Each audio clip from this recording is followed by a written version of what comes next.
We're going to talk about secondary exercises. The most important thing is, what is a secondary exercise?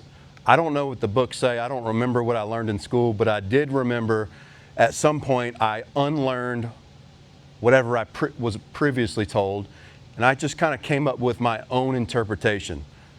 The difference between a primary exercise and a secondary strength exercise is simply the time and effort you decide to put on it in a session. The primary strength exercise, I'm going to spend the most time compared to all the other exercises. It's that simple. Secondary strength exercise means I'm going to spend the second most time on it. And it's as simple as that. That's it.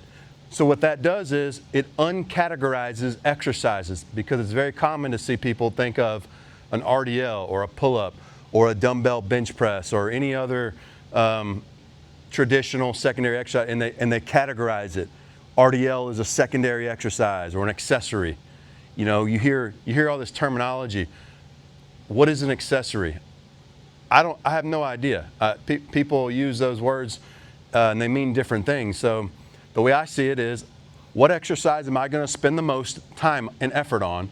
Effort is important. That's my primary exercise. Then what am I going to follow that up with? That's my secondary exercise. Everything after that is accessory for me. That's how I do it.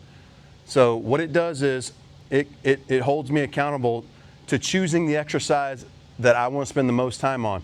And I should naturally spend the most time doing the exercise that's going to give me what I want the most of. So me personally, I want strength and size. Yes, power comes with that, but I want to be as big as I can possibly be. That's my number one goal. I'm going to use strength and power to do that. I'm going to use a barbell. You know, just talking through my mindset, but the barbell is going to allow me to put the most weight on my body in different planes of motion. So that's going to be my primary exercise. Notice I didn't say back squat or front squat or safety squat. I'm going to use any and all barbell exercises. I don't care what it is, including RDL or Romanian deadlift. I personally see the RDL as something you should be, if you're not at your deadlift strength, if the RDL and the deadlift, if there's a big deficit, I think you have work to do on the RDL. I think the RDL should be very close to, if not more than, your deadlift, because the RDL is a top-down exercise, meaning you start at the top instead of on the floor, and you lower it and it never touches the floor. You got to pull it back up. So what that gives you is an eccentric phase. What the eccentric phase gives you is a stretch shortening cycle, or this elastic property that you don't get from the deadlift. So in my mind, it would make sense if those two lifts are very similar as far as max goes. My best deadlift ever is 735. My best RDL ever is 705 for 2. So one of my first, anytime I work with somebody, is I try to find these exercises that they've deemed secondary for who knows how long, and I simply work on improving their strength on those exercises. That to me is the lowest hanging fruit that people are missing. And I bring the RDL up because many people are afraid to use it for sets of 1 or a max out. Any primary exercise, any secondary exercise, either one, I want a 1 rep max, a 2 rep max, a 3 rep max. Personally, I like to use a 70%, 75%, 80% AMRAP, meaning I want to have those 3 intensities on the bar, and I want to set records on how many times I can do them in one set. So I just named 6 different types of PRs I want to set for every exercise. That includes a barbell and dumbbell. I don't see dumbbells as a limit. I see 2 dumbbells. Let's talk about dumbbell bench press real quick. Just hear me out. So the single arm dumbbell bench press, if I'm going to be lifting heavy enough that I'm using sets of 1, 2, and 3, I don't like to use 2 dumbbells, because picking that much weight up, if it's truly that, it's just not practical. But I know for a fact I can do it with 2 arms for a single arm press, because I can use 2 arms to pick the dumbbell up, put it on my knee, and that's how I see dumbbell bench pressing. The single arm variations are a secondary lift to my barbell exercises. I still have a 1, 2, and 3 rep max. I still have AMRAPs. all that stuff. Another exercise that people generally don't see as a primary exercise is a pull-up. I see gymnastics maybe, or different, special sports maybe. There's some people that specify or specialize in pull-ups, but I don't generally see, the guy or girl in the gym looking to get stronger, bigger, stronger, and faster. I don't see them spend enough time on pull-ups. They'll do, higher rep sets. They'll do a few sets, and that's it. I'm literally doing 10, 15, I've done up to 30 rep sets of pull-ups because I deem it an exercise that gives me what I want from a strength, size, and speed standpoint. So primary exercises don't have to be just your big three. I've said this before. You got your big three, which is your back squat, your bench press, and your deadlift. Your bigger three, front squat, RDL, overhead press, right? You're expanding your vocabulary in the strength language, that is. You want to get outside of this normal way of thinking because people operate in these invisible boxes. And the best way to get out of a box is realize that there is no box, there are no rules. I'm big on not creating factions. If you compete in powerlifter, get outside it. Don't call yourself a powerlifter. Use anything that works. The labels and categorizing certain things for different things, like this exercise is for powerlifting versus this exercise for bodybuilding. I really spent a lot of time. I remember retraining myself that this is not a powerlifting or bodybuilding. This is simply a strength exercise. How can I use it? And should I spend more or less time on it? It's that simple. So me personally, I've got a primary exercise per day. I got a secondary strength exercise per day. And then everything after that is accessories. So how many reps per set? All those questions on a primary exercise. I have said this many times for barbell work, for low rep sets. I like 18 to 36 total reps. That's where I've landed since I've started this nonsense in 2013, and I've done any and everything. I've overreached. I've done it all. I've landed on 18 to 36 reps. It gets you to about 25 times your max if you're lifting at the right intensity. It's just enough to be able to recover from and train at a frequency that's adaptable and progressive. So secondary exercises, I come down a little bit because remember the difference is I'm gonna spend more time primary exercise than secondary. So secondary exercises, I'm gonna do 15 to 21 reps. That's kind of my number. Why 21? Because it's divisible by 3. I'm obsessed with numbers divisible by 3. It makes everything work better, in my opinion. But for both of those exercises, I want to hit rep maxes. I want to hit top sets daily.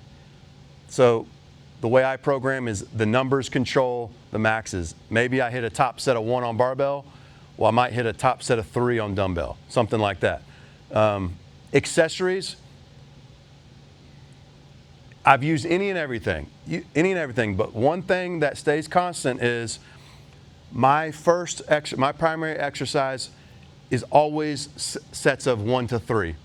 My secondary exercise, I have done sets of 1 through 6. After that, I use sets of 6 to 12. And we're talking about compound exercises.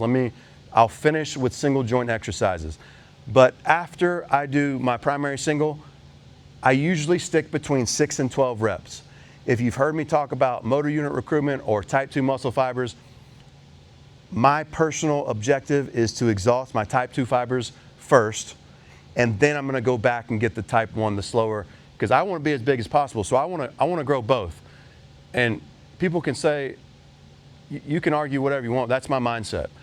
So I exhaust my big fibers, my strength fibers, I burn through all my ATP, and this might be completely wrong, and I really don't care because this is my mindset is, I'm gonna burn through all my ATP, ADP, all that stuff. I'm gonna burn through that phosphagen system, and then I'm gonna exhaust my glycogen.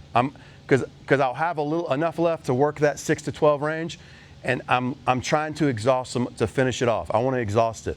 I wanna finish it from as strong and fast to as long And if you think about what am I trying to do personally, is I'm trying to lift more weight faster and more weight longer. More weight faster is my strength exercises. More weight longer is my accessory work. Whether it's 2 dumbbell bench press, 2 dumbbell overhead press, seated, standing. I've used barbells. You can use barbells down there. Bulgarian split squats. All that is fair game in accessories, for me anyways. Now, single joint exercises, for me, because my goal is to be as big as I want, or as I can, is I'm not looking at reps. And if you train with me, there are reps in there. And you might have read this depending on what program you are on, but oftentimes in the coaching notes, I'll say it's not about the reps. It's about the time. I want to smother the weight, my muscles. I want to burn through this glycogen. I want to completely squeeze the juice. So I will go to a single joint exercise like a tricep extension, a bicep curl, and I'm trying to deplete glycogen. I want to deplete it. And then I want to go to the kitchen and ingest carbohydrates and replenish and have this whole system where I'm using everything that I've stored, all my fuel. That's what's so important about nutrition, is nutrition is going to fuel your training. And if you're not using all the fuel, you're just leaving strength and size or whatever you're after, especially if you're after size, you're leaving it on the table. So you go through this whole system of eating, you want to use it. At the end, I'm really trying to squeeze the juice. I don't count reps. I look at time. My time is 15 to 35 seconds with all reps consecutive. So I'm just trying to burn it out, however you want to say it, but that's how I do it. I don't count. If you've ever seen me post a video of me doing tricep extensions and you count my reps, you might count 24, you might count 19, some number. It took me a very long time to stop counting reps because I realized, metabolic stress, you got mechanical tension on the compound exercises, that includes your dumbbell work. But whenever I get to single joint exercises, my mindset switches to metabolic stress. And yes, metabolic stress exists with mechanical tension, but at the end, it's like dessert. I've burnt through all my big stuff, and now I'm just trying to eat my dessert. And all I got left is this glycogen, and I'm trying to burn through it with metabolic stress, which in my opinion is better served if you look at time. If I look at time and not reps, I can separate the two and I get best of both worlds. So when people argue, high rep sets and the pump and all this other stuff and blood flow and all that, you get both. You get best of both worlds. You don't have to choose. I choose to categorize mechanical tension for compound exercises and metabolic stress for single joint exercises. That's how I see it, but that's how I do it. But the takeaway from this video is primary and secondary strength exercises are simply exercises that you choose that you think are going to give you the biggest return of investment if you spend the most time on in a session. And then the secondary exercise is the one you spend the second most time. It's that simple. I think if you look at it that way, you can tailor it to anybody and you can choose those exercises that fit you best without being in this box of I'm supposed to do RDL down here because it's accessory or whatever. So hopefully this opens some thoughts. It creates some new training ideas. A lot of people get stuck. I hear this all the time. They'll come to me for programming. They'll say, I'm stuck. I've been doing the same thing too long. And a lot of it is you just got to think a little bit different. And if you lift long enough and you want to keep moving forward, it forces you to think differently. So that's what I'm sharing today, and I hope it was helpful.